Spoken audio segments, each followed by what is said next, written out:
What's up, everybody? This is hashtag Detail in the Shadow. I want to talk to you today about medium format cameras.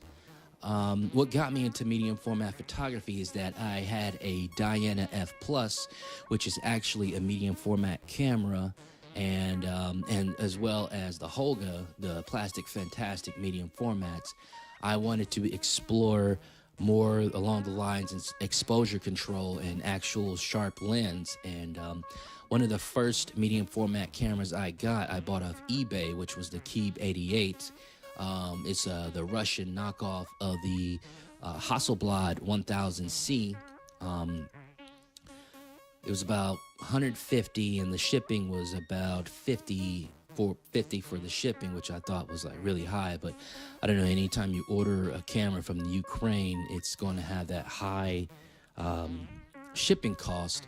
But anyway, the mechanics of it were really shaky. It had all sorts of light leaks.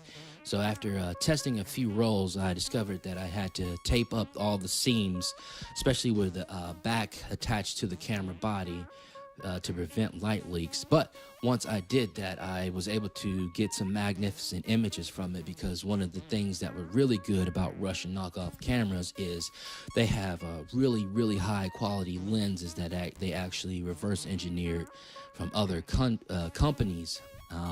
Then after the Keeb 88, I was able to get a Zenza Bronica, which as far as the mechanics of that is just watch tight. I mean, you could just feel it as you wound up the camera. You could just feel the precision in it.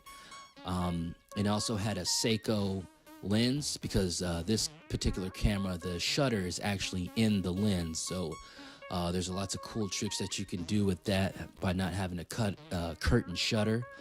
The image quality was fantastic. The coating on the lens was great. The sharpness was also great. It also had a Polaroid back, so you could test your exposure before you actually went to film and put the film back on.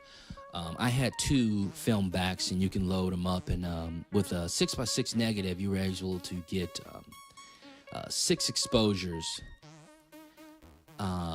So I'd had the ability to have 12 exposures. And one thing about having only 12 exposures is that it makes you really think about, what you want to shoot, how you compose it.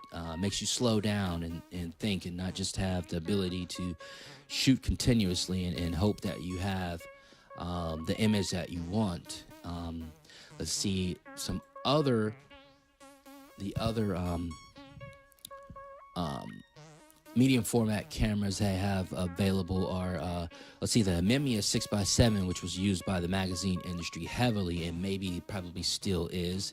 You have the Mamiya 645, which gives you an actual horizontal image. You have the Fuji 6x9, gives you a massive wide angle lens. Massive wide angle. You also have the Hasselblad 500C, which is another mechanical beast. There's also the Pentax 6x7. Also, the Rolleiflex twin lens reflex. That's a oldie and goodie. And you also have another Keeb 80, which is a real cheap way to get into medium format photography. If you scan these negatives, you can get massive files. You can work with something up towards a 330 megabyte scan negative, printing extremely large without loss of detail. Another thing that's amazing is, film is still readily available. It's great for portrait work. It's great for fine artwork. But, what I've been saying all along is that I want to create a community for aspiring fine art photographers and current fine art photographers, because, shooting photography for art's sake and for the sake of art. And one thing that my professors always told me is that when you want to make work in art and photography, you should always ask yourself, how does this speak to photography? How does it speak to photography itself? So that's another thing, another option available. Please tell a friend about medium format film photography. Tell a friend about medium format cameras. Please like and share.